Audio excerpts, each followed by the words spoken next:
Welcome to the channel guys. ఈరోజు మనం 3 December 2025 జరిగిన గ్రూప్ డి షిఫ్ట్ 1 పేపర్ యొక్క జనరల్ సైన్స్ పార్ట్‌ని మనం ఎక్స్‌ప్లెయిన్ చేసుకోబోతున్నామండి. సో, స్టార్ట్ చేస్తే ఫస్ట్ క్వెషన్ అండి. Which of the following statements about magnetic field lines is correct అన్నాడు. So, options చూద్దామండి. ఆప్షన్స్ చూసినప్పుడు మనకి ఆప్షన్ ఏ అనేది they show the path of charged particles అన్నాడు. ఇది రాంగ్ అవుతుంది.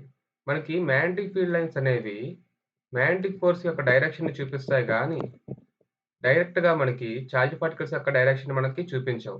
అండ్ ఈ చార్జ్ పార్టికల్స్ అనేవి మనకి హెలికల్ మూవ్‌మెంట్‌లో మూవ్ అవుతాయన్నమాట. అంటే ఇక్కడ ఆప్షన్ బి చూడండి. The originate only from the centre of the magnet అన్నాడు. కాదు. మనకి మ్యాగ్నెట్ ఉంది కదా! Suppose north pole, south pole అనేవి. మ్యాగ్నెటిక్ ఫీల్డ్ లైన్స్ అనేవి మనకి నార్త్ టు సౌత్ మనకి outside the magnet move అవుతాయి. అలాగే ఇంటర్నల్‌గా అయితే సౌత్ టు నార్త్ మూవ్ అవుతాయన్నమాట. అండ్ ఇది ఒక కంటిన్యూయస్ లూప్ ఫార్మ్ అవుతుంది. సో, దీనివల్ల మనకి ఏ పోల్ కాడ ఆరిజినేట్ అయిందనేది మనం చెప్పలేమండి. ఇదొక కంటిన్యూయస్ ప్రాసెస్ అన్నమాట. So, originate only from the centre of the magnet అంటే ఇది కూడా తప్పు. Option C the always intersect అన్నాడు. అయితే ఇవి అస్సలు ఇంటర్సెక్టే అవ్వవు. మ్యాగ్నెటిక్ ఫీల్డ్ లైన్స్ అనేవి యూనిడైరెక్షన్ అన్నమాట. ఒక పర్టిక్యులర్ పాయింట్ దగ్గర. ఇప్పుడు సపోజ్ మ్యాగ్నెటిక్ ఫీల్డ్ లైన్స్ అనేవి మనకి ఇంటర్సెక్ట్ అయ్యాయనుకోండి. ఇప్పుడే కదండీ అనుకున్నాం యూనిడైరెక్షన్ అని. కానీ ఇక్కడ మనకి బై డైరెక్షన్‌లో వస్తుంది. సో, ఆప్షన్ సి అనేది కూడా మనకి రాంగ్ అవుతుంది. అంటే ఇక్కడ ఆప్షన్ డి చూడండి. ది ఫార్మ్డ్ క్లోజ్డ్ లూప్స్ కరెక్టే. ఔట్ సైడ్ అయితే north to south and inside అయితే సౌత్ టు నార్త్. ఇన్‌సైడ్ అలాగే ఔట్ సైడ్ కూడా మనకి క్లోజ్డ్ లూప్ అనేది ఫార్మ్ అయింది. సో, ఆప్షన్ డి అనేది రైట్ అవుతుంది. Question number 2.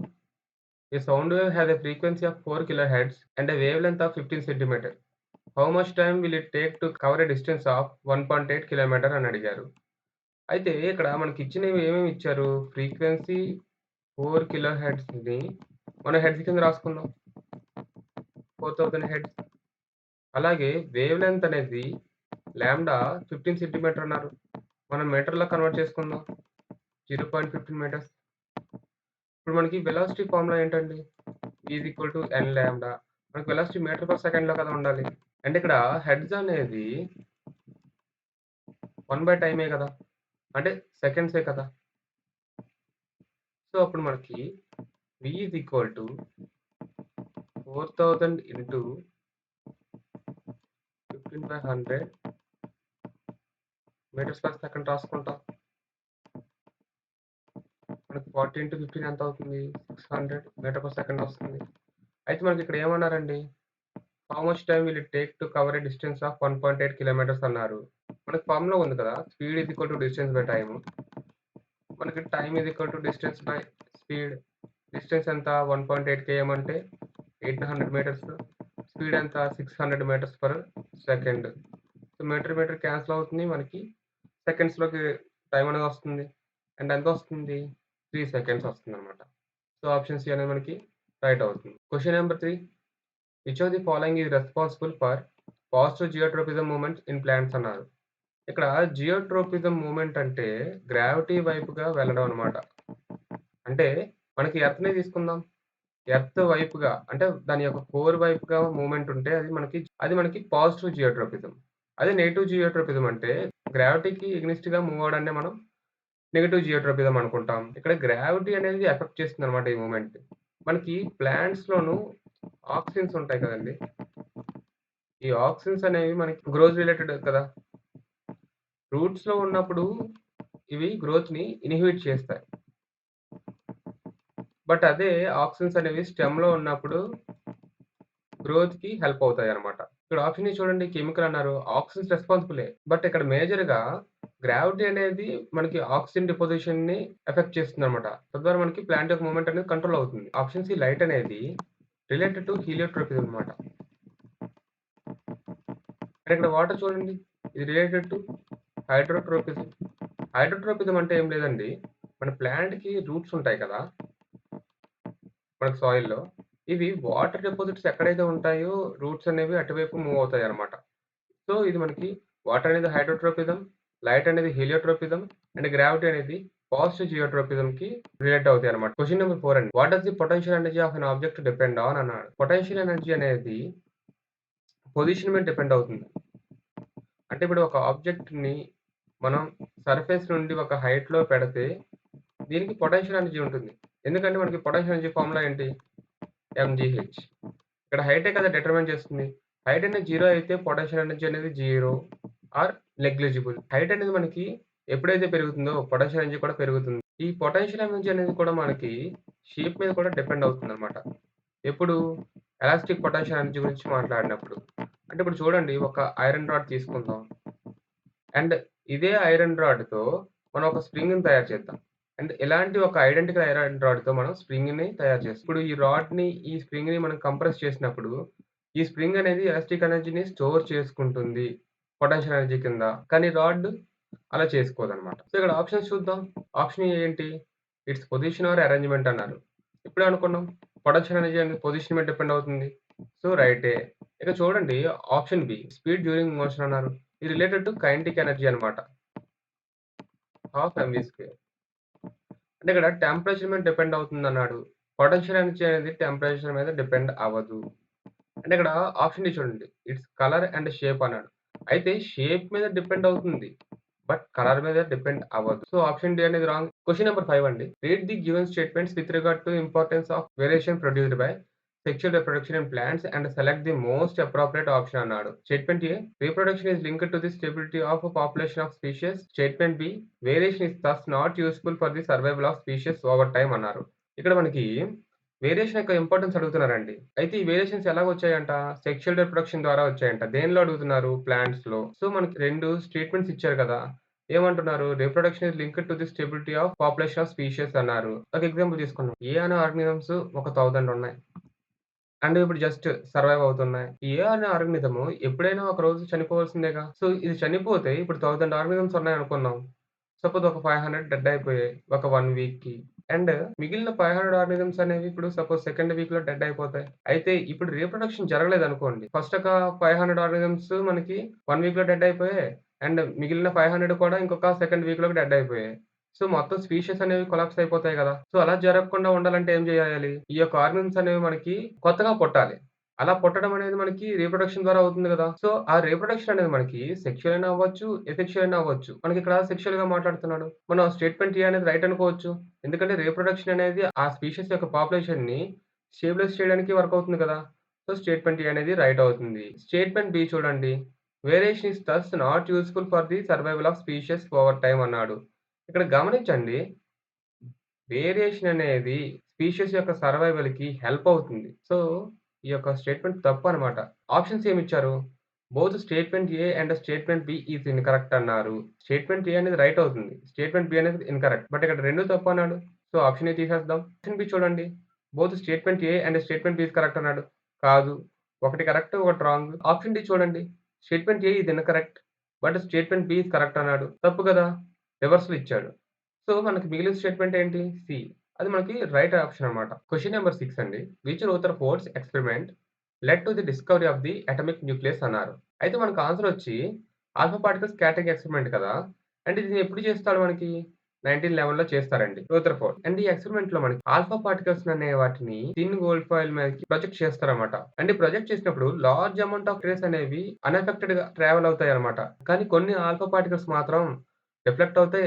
అండ్ అతి తక్కువ మాత్రమే మనకి బౌన్స్ బ్యాక్ అవుతాయన్నమాట.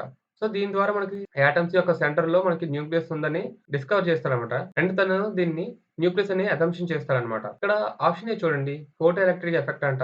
ఫస్ట్ మనకి 1887లో హెన్రిచ్ హెర్ట్జ్ అనే అతను ఫస్ట్ టైమ్ డిస్కవర్ చేస్తాడు. ఈ ఆల్బర్ట్ ఐన్‌స్టీన్ ఈ ఫోటో ఎలక్ట్రిక్ ఎఫెక్ట్ గురించి మనకి 1905లో ఎక్స్‌ప్లెయిన్ చేస్తారు. అండ్ ఇలా ఎక్స్‌ప్లెయిన్ చేసినందుకు ఐన్‌స్టీన్‌కి 1921లో నోబెల్ ప్రైజ్ అనేది ఇస్తారనమాట. అలానే option B cathode ray experiment. ఈ ఎక్స్‌పెరిమెంట్ మనకి జేజే థామ్సన్ 1897లో కండక్ట్ చేస్తారన్నమాట. మనకి ప్లమ్ పడింగ్ మోడల్ అనేది కన్వే చేస్తారు. అండ్ ఇక్కడ బీటా పార్టికల్ స్కాటరింగ్ ఉంది చూసారా? ఇది వచ్చేసి మనకి Hans Geiger and Ernest Marsden conduct చేస్తారన్నమాట. సో, ఈ ఎక్స్‌పెరిమెంట్‌లో ఏమవుతుందంటే రేడియో యాక్టివ్ మెటీరియల్స్ ఉంటాయి కదా! అంటే స్ట్రాంటియం 90 అనేది దీని నుండి మనకి బీటా పార్టికల్స్ అన్నమాట. బీటా పార్టికల్స్ అంటే ఇంకేం లేదు. ఎలక్ట్రాన్స్ మనకి థిన్ మెటల్ ఫాయిల్స్ మీద ప్రొజెక్ట్ చేస్తారనమాట. క్వెషన్ నంబర్ 7 అండి. A body of mass 2 KG is moving with velocity of 10 metre per second. A force of 4 newton is applied for 4 seconds. The final velocity. అయితే మనకి ఇచ్చిన వాల్యూస్‌ని మనం note చేసుకుందాం. Mass is equal to 2 KG, velocity 10 metre per second. అలానే మనకి force వచ్చేసి 4 Newton. అలానే టైమ్ వచ్చేసి 5 సెకండ్స్ అన్నారు. అయితే మనల్ని ఏమడుగుతున్నారు? ఫైనల్ వెలాసిటీ అడుగుతున్నారు. ఈ v అనేది ఇనీషియల్ వాల్యూ అవుతుంది. బట్ మనకి ఫైనల్ వాల్యూ అడుగుతున్నారు. సపోజ్ ఈ vని మనం u అనుకుందాం. ఫైనల్ వెలాసిటీ అనేది v అనుకోండి. అంటే మనకి ఫార్ములా తెలుసు కదా! Force equal to mass into acceleration. So, మనం యాక్సిలరేషన్ ఫైండ్ ఔట్ చేద్దాం. మనకి ఫోర్స్ ఎంత ఇచ్చారు? 4 బై మాస్ ఎంత? 2. సో, యాక్సిలరేషన్ అనేది 2 metre per second square. And మనకి v is equal to u plus at అనే ఫార్ములా మనకు ఐడియా ఉంది కదండీ! సో, u అంటే మనకి ఇక్కడ ఏంటి? Initial velocity. Suppose 10 plus acceleration ఎంత? 2 metre per second square into time అనేది ఎంత? 5 సెకండ్స్. సెకండ్ క్యాన్సెల్ అయింది. సో, బోత్ మనకి వెలాసిటీసే కదా అవుతాయి. సో, 10 + 10 అనేది మనకి 20 అనేది 20 మీటర్ పర్ సెకండ్ అనేది మనకి ఫైనల్ వెలాసిటీ అవుతుందన్నమాట. సో, ఆప్షన్ అనేది రైట్ అవుతుంది. Question number 8. What is prevented when the fallopian tubes in females are blocked అన్నాడు. మనకి ఫాలోపియన్ ట్యూబ్స్ అనేవి మనకి ఫీమేల్ రిప్రొడక్టివ్ సిస్టమ్‌లో ఒక పార్ట్ కదా! దీన్ని మనం బ్లాక్ చేసినా లేదా కట్ చేసినా దేన్ని మనం జరగకుండా ఆపుతున్నామని అడుగుతున్నారు. అయితే ఈ క్వెషన్‌కొచ్చేసరికి మనకి ఫెర్టిలైజేషన్ అనేది రైట్ ఆన్సర్ అవుతుందన్నమాట. ఫెర్టిలైజేషన్ అంటే ఏంటండి? Formation of zygote, egg plus sperm అనేది కలవడం ద్వారా. సో, ఇక్కడ ఫాలోపియన్ ట్యూబ్‌లోనే కదండీ మనకి ఎగ్ అనేది అండ్ స్పెర్మ్ అనేది మనకి మీట్ అవుతుంది. అండ్ ఈ మీట్ అయినప్పుడు మనకి ఫెర్టిలైజేషన్ జరుగుతుంది. ఇమేజ్ చూడండి. ఇక్కడ ఫాలోపియన్ ట్యూబ్ ఉంది చూసారా? ఎప్పుడైతే మనం ఫాలోపియన్ ట్యూబ్‌ని ఇలా కట్ చేసామో, ఇక్కడ స్పెర్మ్ అనేది సెర్విక్స్ ద్వారా మూవ్ అయ్యి, యూట్రస్ ద్వారా మళ్ళీ మూవ్ అయ్యి, మనకి ఫాలోపియన్ ట్యూబ్‌లోకొస్తుంది. అయితే ఇక్కడ ఓవరీస్ ఉన్నాయి చూసారా? ఇందులో మనకి ఎగ్స్ అనేవి ప్రొడ్యూస్ అవుతాయి. అండ్ ప్రొడ్యూస్ అయిన ఎగ్స్ కూడా మళ్ళీ ఇక్కడ ఫాలోపియన్ ట్యూబ్‌లోకి ఎంటర్ అవుతాయి. అంటే somewhere in the Fallopian tube మనకి ఎగ్స్ అండ్ స్పెర్మ్స్ అనేవి మనకి మీట్ అవుతాయి. అలా మీట్ అయ్యి మనకి ఫెర్టిలైజేషన్ జరుగుతుంది కదా! బట్ ఎప్పుడైతే ఫాలోపియన్ ట్యూబ్ అనేది మనం కట్ చేస్తామో, ఈ స్పెర్మ్స్ అండ్ ఎగ్స్ అనేవి మనకి మీట్ అవ్వవు. సో, మీట్ అవ్వకపోతే ఆబ్వియస్‌గా ఏం జరగదు? ఫెర్టిలైజేషన్ జరగదు. అందుకే మనకి ఆప్షన్ డి అనేది రైట్ అవుతుంది. అంటే ఇక్కడ ఆప్షన్స్ ఏ అన్నారు. Child birth. చైల్డ్ బర్త్‌కి అండ్ ఫెర్టిలైజేషన్‌కి చాలా తేడా ఉంటుంది కదండీ. ఫెర్టిలైజేషన్ అయ్యాక సమ్ ప్రాసెస్ ద్వారా మనకి చైల్డ్ బర్త్ అవుతుంది. సో, ఆప్షన్ డి అనేది కాదు. అండ్ మెన్స్ట్రుయల్ సైకిల్ అన్నారు. ఫాలోపియన్ ట్యూబ్ అనేది మనం కట్ చేసినంత మాత్రాన మెన్స్ట్రుయల్ సైకిల్ అనేది ఆగదండి. ఇది కంటిన్యూ అవుతూనే ఉంటుంది. అండ్ ఎగ్ ప్రొడక్షన్ అన్నారు. ఎగ్ ప్రొడక్షన్ అనేది మనకి ఓవరీస్ రిలేటెడ్ గదా! అంటే ఓవరీస్ మనకి ఏం ఫార్మ్ చేస్తాయి? ఎగ్స్. అండ్ ఎగ్‌ని మనం ఓవమ్ అంటాము. అంటే ఇది మెచ్యూర్డ్ అన్‌ఫెర్టిలైజ్డ్ సెల్ అయితే మనకి ఓవమ్ అంటాము. లేదంటే అన్‌మెచ్యూర్డ్ ఎగ్ సెల్‌ని మనం oocyte అంటాం. సో, క్వెషన్ నంబర్ 8కి ఆప్షన్ డి అనేది రైట్ అవుతుంది. Question number 9. Which of the following pair is the correct example which shows number of valencies 2 అన్నారు. మనకి కిందన పెయిర్స్ ఇచ్చారు కదా! అంటే ప్రతి ఆప్షన్‌లో కూడా మనకి 2 ఎగ్జాంపుల్స్ ఇచ్చారు. ఇందులో ఏ పెయిర్‌కి మనకి వాలెన్స్ అనేది 2 అని అడుగుతున్నారనమాట. అది +2 అవ్వచ్చు, -2 అవ్వచ్చు. చూద్దాం. సోడియం అండ్ సల్ఫేట్ అన్నారు.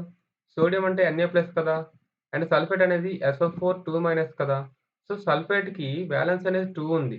కానీ సోడియంకి ఓన్లీ 1 ఉందన్నమాట. సో, ఆప్షన్ అనేది రాంగ్ అవుతుంది. అండ్ ఆప్షన్ సి చూడండి. అమ్మోనియం. అమ్మోనియం అంటే NH4 ప్లస్సే కదా! అండ్ సల్ఫేట్ అంటే SO4 2-. అగైన్ సల్ఫేట్‌కి మనకి 2 అనేది వాలెన్సీ వస్తుంది. బట్ అమ్మోనియం అయాన్‌కి మాత్రం 1 కదా! సో, ఆప్షన్ సి అనేది కూడా రాంగ్ అవుతుంది. అండ్ ఇక్కడ ఆప్షన్ డి చూడండి. ఫాస్ఫేట్ అన్నారు. PO4 3- అండ్ ఇక్కడ నైట్రైడ్ అన్నారు 3-. నైట్రైడ్ అయాన్‌కి మనకి వాలెన్స్ అనేది 3 ఉంటుంది. అలాగే ఫాస్ఫేట్ కూడా వాలెన్స్ అనేది 3 ఉంటుంది. సో, మనకి ఆప్షన్ ఏ, సి, డి అనేది అవ్వని చెప్పొచ్చు కదా! అంటే ఇక్కడ ఆప్షన్ డి చూడండి. సల్ఫేట్ SO4 2- అంటే సల్ఫేట్ అన్నాడు. యెస్ 2- అన్నమాట. సో, మనకి సల్ఫేట్‌కి కూడా వాలెన్స్ అనేవి 2 ఉంటాయని మనకి తెలుస్తుందన్నమాట. సో, క్వెషన్ నంబర్ 9కి ఆప్షన్ బి అనేది రైట్ అవుతుంది. Question number 10. The process used for removing gangue from the ore works on the basis of difference of their chemical or physical properties and is called dash of ores అన్నారన్నమాట. Gangue అంటే ఏంటండి మనకిక్కడ? Impurities అని అర్థం అన్నమాట. మనకిప్పుడు ఒక substance కావాలి. అది మెటల్ అయినా, నాన్ మెటల్ అయినా కొంత పర్సెంటేజ్ ఇంప్యూరిటీస్ ఉంటాయి కదా! వాటిని మనం కెమికల్ ఆర్ ఫిజికల్ ప్రాసెస్ ద్వారా మనం రిమూవ్ చేస్తున్నాం. అండ్ ఆ రిమూవ్ చేసే ప్రాసెస్‌ని ఏమంటున్నారన్నమాట. అయితే ఇప్పుడు సపోజ్ ఒక ఓర్‌ని తీసుకుందాం. ఇప్పుడు ఓర్‌లో చాలా రకాల మెటీరియల్స్ అనేవి మనకి కంబైన్ అయ్యి ఉంటాయి. ఈ మొత్తం ప్రెజెంట్ అయిన మ్యాటర్‌ని మనం సపోజ్ 100% అనేది వెయిట్‌గా కన్సిడర్ చేసుకోండి. అందులో మనకు సపోజ్ 60% అనేదే మనకు కావాల్సిందనుకోండి. మిగతా 40% అనేది ఇంప్యూరిటీస్. ఇప్పుడు ఈ 40%ని రిమూవ్ చేస్తే ఈ 60% కంటెంట్ మనకి 100% అని చెప్పొచ్చా ప్యూరిటీ వైస్‌గా? సో, ఎప్పుడైతే మనం ప్యూరిటీని పెంచుదాం అనుకుంటామో, మనం ఓర్‌లో ఉన్న ఇంప్యూరిటీస్ అనేవి రిమూవ్ చేయాలి. అప్పుడే కదా మనం 60% ప్యూరిటీ ఉన్న సబ్స్టెన్స్‌ని మన దగ్గర ఉన్నదాన్ని 100%గా మనం మార్చగలం. అంటే ఇలా మార్చడాన్ని మనం ఎన్రిచ్‌మెంట్ అంటామనమాట. ఆప్షన్ బి అనేది రైట్ అవుతుంది. ఆప్షన్ ఏ చూడండి వేయింగ్ అన్నారు. వేయింగ్ అనేది బరువు కొలవడం కదా! అండ్ ఆప్షన్ సి చూడండి కలరింగ్ అన్నాడు. కలర్ అనేది అప్లై చేయడం అన్నమాట. అండ్ ఆప్షన్ డి చూడండి పాలిషింగ్ అన్నారు. మనం ఒక సర్ఫేస్‌ని స్మూత్‌గా తీసుకురావడానికి మనం పాలిషింగ్ అప్లై చేస్తాం. So, option A, C, D అనేది మనం కామన్ సెన్స్‌తో అనేది ఎలిమినేట్ చేయొచ్చన్నమాట. సో, ఆప్షన్ బి అనేది మనకి రైట్ అవుతుంది. Question number 11 when an acid reacts with metal carbonate which gas is typically produced అన్నాడు.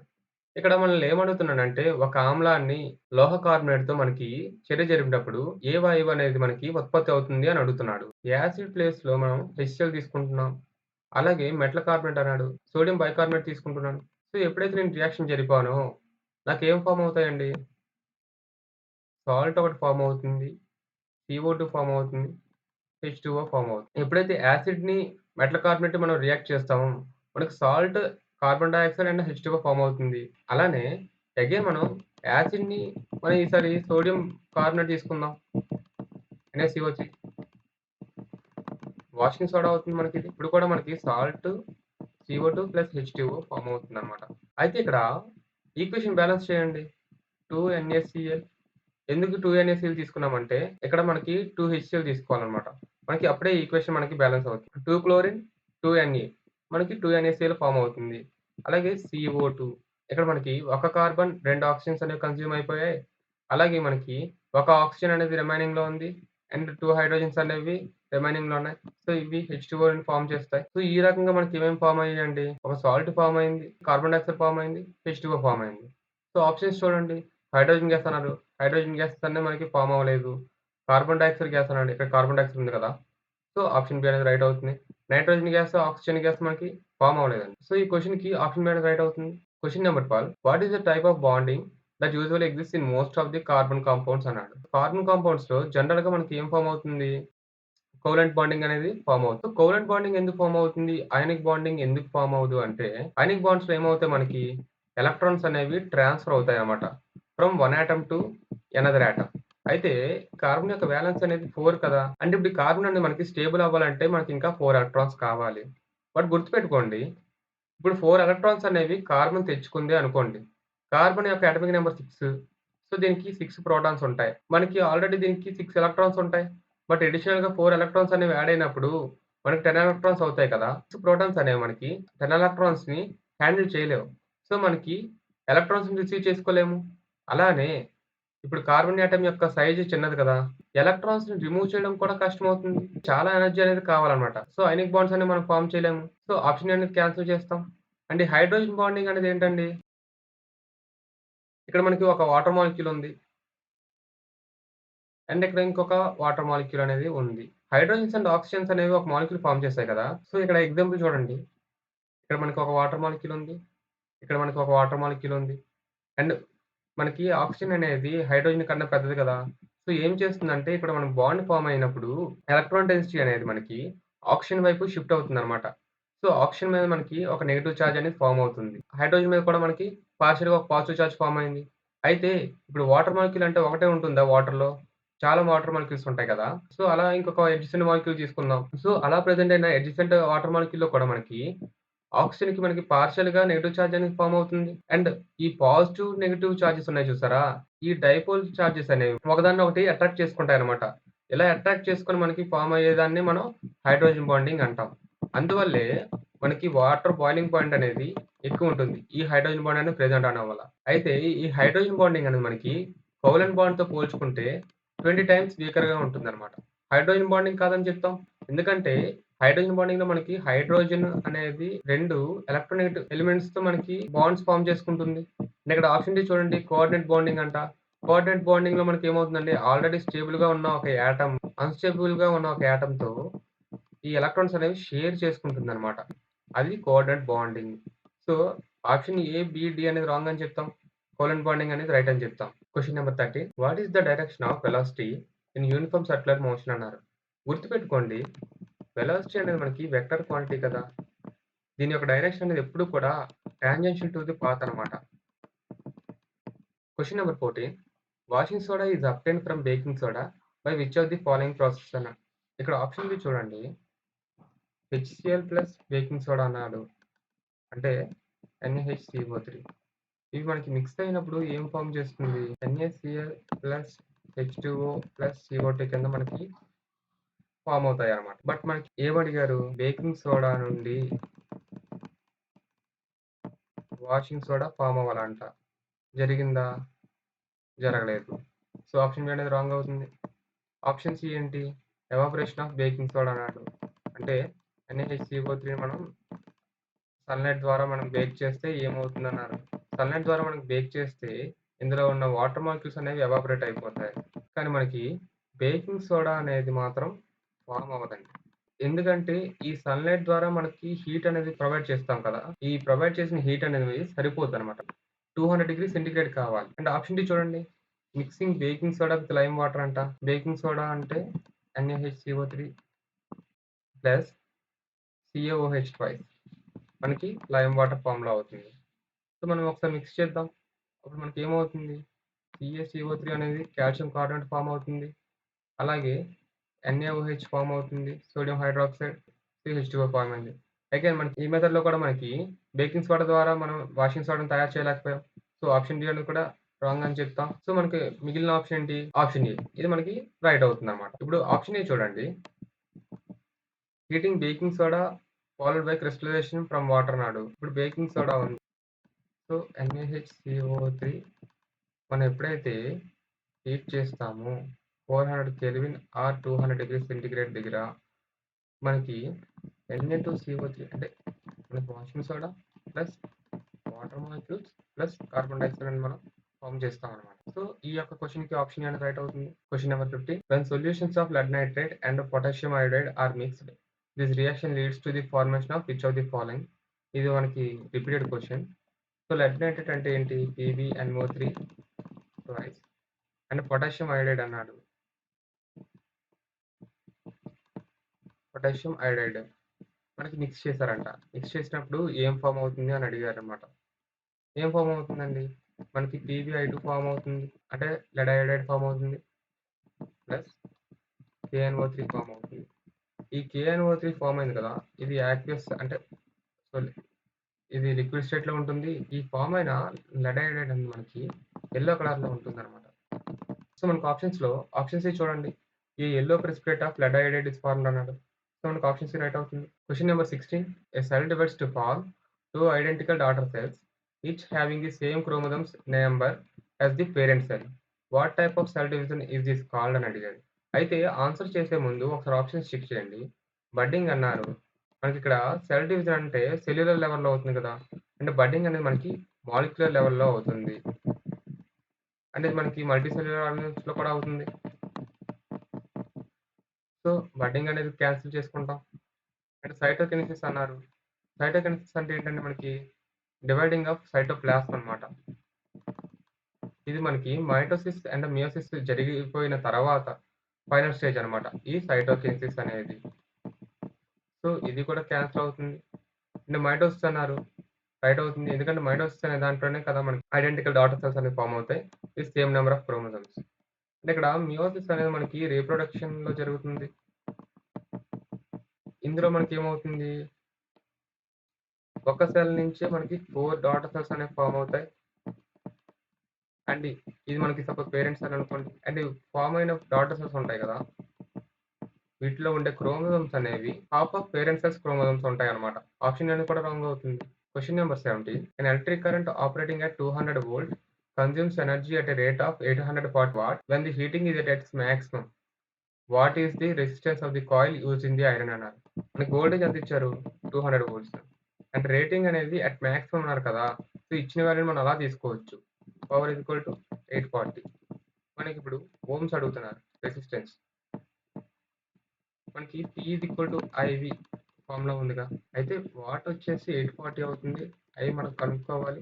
వోల్టేజ్ వచ్చి 220. Therefore I is equal to 840/220 రాసుకుంటాం. అంటే 42/11 రాయొచ్చు ఐని. అండ్ మనకి V ఈక్వల్ IR ఫార్ములా తెలుసు. వోల్టేజ్ అప్పుడు ఎంత అవుతుంది? 220. I అనేది మనకి 42/11 కదా! ఇంటూ R కదా! సో, మనం దీన్ని ఎలా రాసుకుంటాం? 2420/42 ఇది కూడా R అని రాస్తాం. మనకు చూడండి 42 5G అయితే మనకి 210 వస్తుంది. బట్ అంతకన్నా ఎక్కువ కదా! సో, 5 టేబుల్‌తో క్యాన్సిల్ అవుతుంది.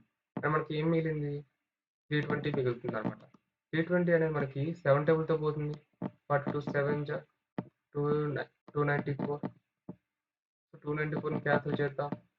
మనకి 6 260 ఎంత వస్తుంది? సో, అగైన్ మనకి రఫ్‌గా 57.6 ఓమ్స్ వస్తుందనమాట. సో, ఆప్షన్ ఏ అనేది రైట్ అవుతుంది. Question number 18.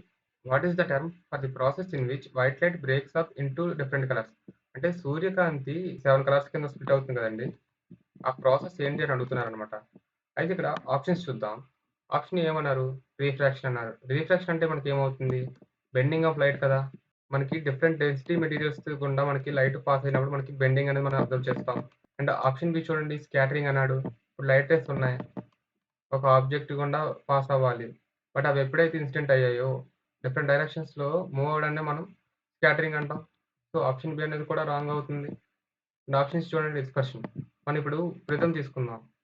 ప్రిజం మీద మనం ఇప్పుడు లైట్ రే అనేది ఇన్సిడెంట్ చేసాం కదా! ఇలా ఇన్సిడెంట్ చేసిన లైట్ రే అనేది మనకి 7 కలర్స్ కింద స్ప్లిట్ అవుతుందన్నమాట. ఇది మనకి డిస్పర్షన్ అవుతుంది. అండ్ రిఫ్లెక్షన్ చూడండి. రిఫ్లెక్షన్ అంటే ఏంటి? ఒక సర్ఫేస్ మీద లైట్ రే అనేది మనం ఇన్సిడెంట్ చేసినప్పుడు అది ఆ సర్ఫేస్ మీద నుంచి మళ్ళీ కూడా బౌన్స్ అవుతుందన్నమాట. ఈ ప్రాసెస్ మనం రిఫ్లెక్షన్ అంటాం. ఆప్షన్ ఏ, బి, డిని మనం ఎలిమినేట్ చేసుకోవచ్చు కదండీ! అండ్ ఆప్షన్ సి అనేది రైట్ అవుతుంది. Question number 19. In eukaryotic cells the smooth endoplasmic reticulum is mainly responsible for అని అడిగారు. స్మూత్ ఎండోప్లాస్మిక్ రెటిక్యులమ్ దేనికి? లిపిడ్ సిన్థసిస్‌కే కదా! అండ్ డిటాక్సిఫికేషన్‌కి మనకి హెల్ప్ అవుతుంది. ఆప్షన్ బి రైట్ అవుతుంది. షుగర్ బ్రేక్ డౌన్ చేసేది మనకి మైటోకాండ్రియా ఎనర్జీని ప్రొడ్యూస్ చేయడానికి. ప్రోటీన్ సింథసిస్ చేసేది మనకి rough endoplasmic reticulum. And option D genetic information storage చేసేది మనకి ఏంటి? Nucleus. Question number 20. In addition to plasma membrane which of the following outer covering is present in plant cells అన్నారు. మనకి option ఏను suppose హోల్డ్‌లో పెడదాం. Cytoplasm అన్నారు. సెల్‌కి ఇన్‌సైడ్‌లో కదా ఉంటుంది సైటోప్లాస్మ్ అనేది ఆర్గనెల్స్‌ని హోల్డ్ చేస్తూ. సో, ఆప్షన్ బి అనేది రాంగ్ అని చెప్తాం. అండ్ న్యూక్లియర్ మెంబ్రేన్ అనేది మనకి న్యూక్లియస్ చుట్టూ ఉండేదే కదా మనకి న్యూక్లియర్ మెంబ్రేన్ అవుతుంది. ఈ న్యూక్లియర్ మెంబ్రేన్ అనేది సెల్ ఔట్ సైడ్ ఉండదు కదా! సో, ఆప్షన్ సి అనేది కూడా రాంగ్ అని చెప్తాం. అంటే సెంట్రియోల్ ఉంది చూసారా? సెల్ డివిజన్‌లో ఒక స్టేజ్‌లో మనకి సెంట్రియోల్స్ అనేవి మనకి ప్రెజెంట్ అవుతాయన్నమాట. So, option B, C, D మనం కాదని చెప్పొచ్చనమాట. And option A cell wall అన్నారు. ఈ సెల్ వాల్ ఏం చేస్తుంది మనకి? ప్లాంట్ సెల్స్‌కి సపోర్ట్‌ని ప్రొవైడ్ చేస్తుంది. ఈ సెల్ వాల్. అంటే సెల్ వాల్ అనేది మనకి ప్లాంట్స్‌లోనే ఉంటుంది. యానిమల్స్‌లో మనకి ఉండదు. Question number 21. Waste generated by developing human embryo is removed with the help of which of the following organs అన్నారు. ఇక్కడ ఇమేజ్ చూడండి. హ్యూమన్ ఎంబ్రియో ఉంది కదా! ఈ ఎంబ్రియో అనేది మనకి డెవలప్ అవుతున్నప్పుడు ఎంబ్రియో నుండి మనకి కొన్ని వేస్ట్ మెటీరియల్స్ అనేవి బయటకొస్తాయన్నమాట. అండ్ ఈటిని మనం ఈ శాఖలో నుంచి రిమూవ్ చేయడానికి మనకి హెల్ప్ అయ్యేది మనకి ప్లాసెంటా అన్నమాట. సో, మనకు ఆప్షన్ డి అనేది రైట్ అవుతుంది. అండ్ ఈ ఫాలోపియన్ ట్యూబ్స్‌లో మనకి ఎగ్స్ అండ్ స్పెర్మ్స్ మనకి మీట్ అవుతాయి. ఫెర్టిలైజేషన్ ఇక్కడ అనేది జరుగుతుంది. అండ్ ఫెర్టిలైజేషన్ జరిగాక మనకి యూట్రస్ వాల్స్ ఉన్నాయి కదా! అక్కడ మనకి అటాచ్ అవుతుందన్నమాట. ఈ జైగోట్ అనేది. ఇవి చూడండి స్క్రోటమ్ అన్నారు. ఇది మనకి మేల్ రిప్రొడక్టివ్ ఆర్గన్స్ ఉన్నాయి కదా! టెస్టిస్ అనేవి. వీటిని ప్రొటెక్ట్ చేస్తుందన్నమాట. ఈ స్క్రోటమ్ అనేది. ఈ స్క్రోటమ్ అనేది ఒక సాక్ లైక్ స్ట్రక్చర్ అండి. ఓవరీస్ అనేది మనకి ఫీమేల్ రిప్రొడక్టివ్ సిస్టమ్. ఇందులో మనకి ఎగ్స్ అనేవి ప్రొడ్యూస్ అవుతాయి. సో, మనం ఇలాగా ఆప్షనలైజేషన్ చేసుకున్నా సరే, మన ఆప్షన్ డి అనేది మనం రైట్ అని ఆప్ట్ చేయొచ్చనమాట. Question number 22. Approximately what percentage of energy is transferred from one trophic level to the next in an ecosystem అన్నారు. ఇది మనకి డైరెక్ట్ ఆన్సర్ అండి. 10% మాత్రమే మూవ్ అవుతుంది. మిగతా 90% అనేది హీట్ కింద అండ్ అదర్ ఎనర్జీ ఫార్మ్స్‌లో మనకి వేస్ట్ అవుతుందనమాట. Question number 23. If an object weighs 60 Newton when measured on the surface of the earth, what would be its approximate weight when measured on the surface of the moon అన్నారు. Wait W=mg కదా! Moon యొక్క gravity అనేది earth గ్రావిటీలో sixth part ఉంటుంది కదా! So, మనకిప్పుడు wait అనేది 60 అన్నారు. So, divide by 6 చేయండి. ఏమవుతుంది? 10 వస్తుంది. 10 న్యూటన్ అనేది మనకి వెయిట్ అవుతుందన్నమాట. ఎక్కడ? మూన్ యొక్క సర్ఫేస్ మీద. సో, ఆప్షన్ బి అనేది రైట్ అవుతుంది. Question number 24. Which of the following statements is responsible for the atmospheric refraction అన్నారు. ఈ క్రిందిచ్చిన స్టేట్మెంట్స్ ఉన్నాయి కదండీ! అట్మాస్ఫియరిక్ రిఫ్రాక్షన్ అవ్వడానికి ఏది కారణం అని అడుగుతున్నారన్నమాట.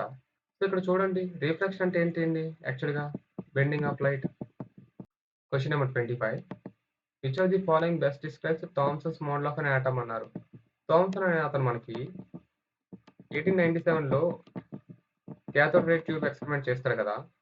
ఆ ఎక్స్‌పెరిమెంట్ ద్వారా మనకి ప్లమ్ పడింగ్ మోడల్ అనేది మనకి చెప్తాడు. ఆ ప్లమ్ పడింగ్ మోడల్‌లో ఏమంటారు? సపోజ్ ఒక యాటమ్ తీసుకోండి.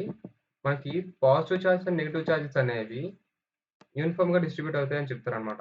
సో, ఆప్షన్స్ చూద్దాం. Option A electrons revolve around the nucleus in fixed orbits. ఇది మనకి ఎర్నెస్ట్ రదర్‌ఫోర్డ్ చెప్తారు. అండ్ ఆప్షన్ బి చూడండి. అన్ atom has positively charged nucleons and electrons outside అన్నారు. ఇది కూడా మనకి ఎర్నెస్ట్ రదర్‌ఫోర్డ్ అనే అతను చెప్తాడు. అండ్ ఆప్షన్ సి చూడండి. అన్ atom is a sphere of positive charge with electrons embedded in it. ఇప్పుడు చెప్పుకున్నాం కదా! మనకి యాటమ్‌లో పాజిటివ్ అండ్ ఎలక్ట్రాన్ చార్జెస్ అనేవి ఎలాగైతే మనకి వాటర్ మెలన్‌లో సీడ్స్ అనేవి ప్రెజెంట్ అవుతాయో యూనిఫార్మ్‌గా, ఆ రకంగా ప్రెజెంట్ అవుతాయని చెప్తున్నాడన్నమాట. అదే కదండీ అనుకున్నాం. సో, ఆప్షన్ సి అనేది రైట్ అవుతుంది. And option D an atom is mostly empty space with a dense nucleus అన్నారు. ఇది కూడా మనకి గోల్డ్ ఫాల్ ఎక్స్‌పెరిమెంట్ ద్వారా మనకు తెలుస్తుంది. సో, ఆప్షన్ సి అనేది ఈ క్వెషన్ రైట్ అవుతుంది. వీడియో అనేది ఇక్కడితో ఎండ్ అవుతుందండి. Thank you for watching.